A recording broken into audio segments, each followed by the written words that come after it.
चतुर्थपुराध्याय नमः चतुर्थकलामन्ये नमः महाचतुर्भुजयोगिने गणसेविताय नमः विद्याय नमः चन्द्रविद्याय नमः चन्द्रमण्डलमध्यकाय नमः कालदेवाय नमः कुलानस्थाय नमः सुदर्शने नमः कुलयोगिने नमः अकुलाय नमः समयार्थाय नमः समयाचारतत्पराय नमः मूलाधारिण्याय नमः ब्रह्मग्रन्थे विभेद नमः महागणेशने रुग्णाग्नयंत्रप्रहसिताय नमः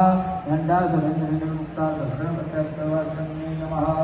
रामकुलनिबोधमन्ना नारायणानदासुदाय नमः रामेश्वरामेभ्यः जवन्तलङ्कासुरसुन्दराय नमः देवाय नमः